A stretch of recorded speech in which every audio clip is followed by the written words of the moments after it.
Hey everyone, a very good evening and thank you for joining in. A little about myself. My name is Dr. Jolene. I'm based in Goa. I'm available for consultations both in person and online. So today's topic is about creating awareness about the risks that women with PCOD can have during pregnancy. Now, before we really understand what diet a PCOD should follow during pregnancy, let us first understand the various risks that she can have during her pregnancy. So, there are three very common risks, and one of them is gestational diabetes. Now, gestational diabetes is nothing but it's the pregnancy induced diabetes, which most of the times goes away post delivery. Now, what are the complications that a woman with gestational diabetes can have? One is you're forced or pushed to undergo a C-section. That is because women with gestational diabetes generally have larger babies. Your baby has an increased risk for being obese and also developing diabetes in the future. The second risk is having pregnancy-induced hypertension. Now, pregnancy-induced hypertension is also called as preeclampsia, and this is usually diagnosed in the second trimester, roughly around the 20th week, where women with pregnant women have increased blood pressure. Now, please follow the guidelines that are given to you by your gynac. Alright, because this could lead to serious complications. There could be seizures, which is termed as eclampsia, and this could also lead to various complications such as reduced blood circulation to your placenta and have very, very damaging effects on your baby. And the last complication that a woman with PCOD can have is obesity. Now, obesity is not just a complication that can be there in PCOD, but it's a general risk for any woman with obesity who's trying to conceive or is pregnant. Now, what are the complications? Well, preterm pregnancies can happen. There's a higher chance that you could be forced to undergo a C-section. And also, the stay at the hospital is slightly longer because the recovery takes a little longer because to mobilize a person with obesity sometimes can be challenging. Now, what can we do or what can I suggest for women with PCOD in pregnancy? Now, especially if you have gestational diabetes, there are three things that you must do. One is make sure that you eat frequent meals.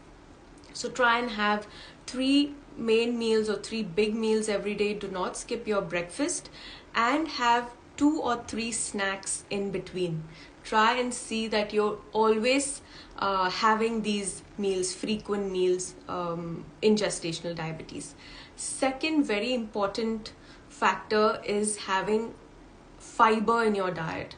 Now, what kind of fiber? I do not mean raw fiber that comes from raw salads, but fiber that's coming from cooked food, because again, when you have a lot of raw food or raw vegetables in your diet during pregnancy, you're increasing your chances for an infection.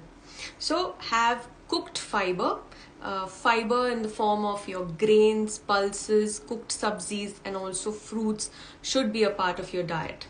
Next, make sure you stay away from all the packet food that screams sugar free. All right, so anybody who tells you that this packet food is healthy and it is sugar free, diabetic friendly, diet friendly, low fat, low carb, they always have hidden sugars. They're always high on sodium. They always have vegetable oils or some sort of saturated fats in it, which again cause problems in your diet and you could have a sugar spike. Next, now how to take care of your hypertension during pregnancy.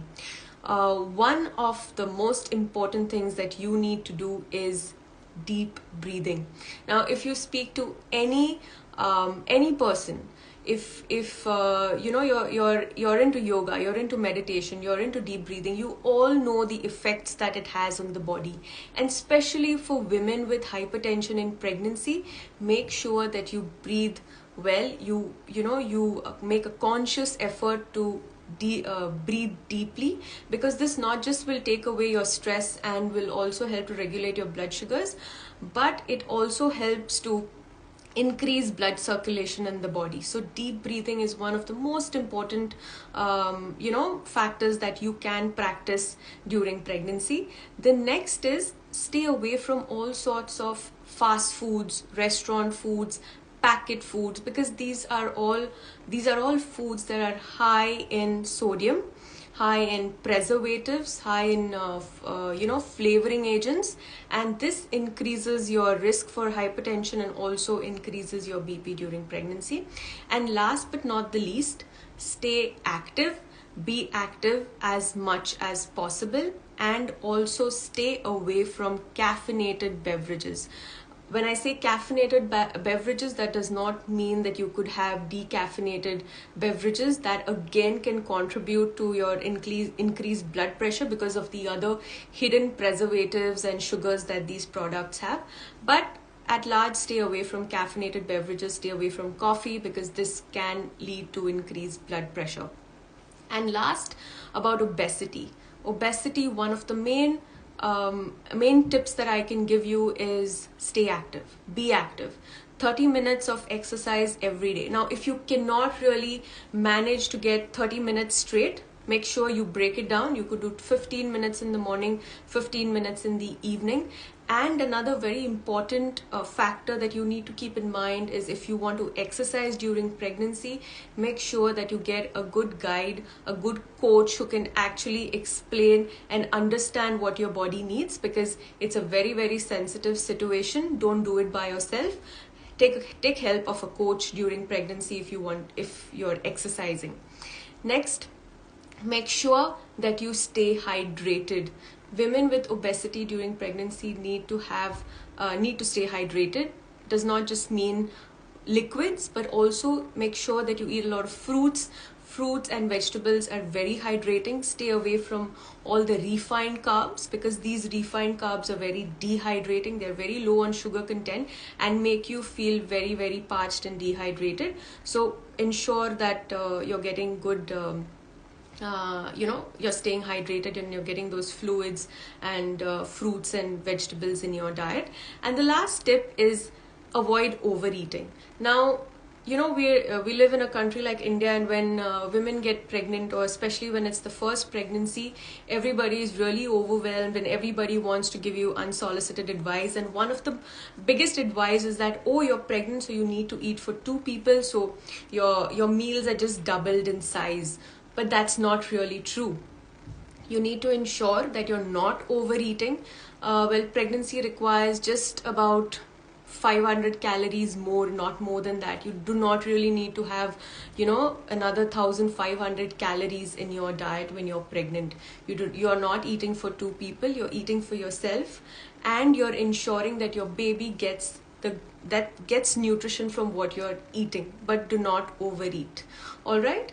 Now, the 3 superfoods that I want all of the PCOD people or PCOD women to consume, especially during pregnancy, and women with PCOD who have conceived and are on my program right now would vouch for these 3 foods, because they made a huge difference to them.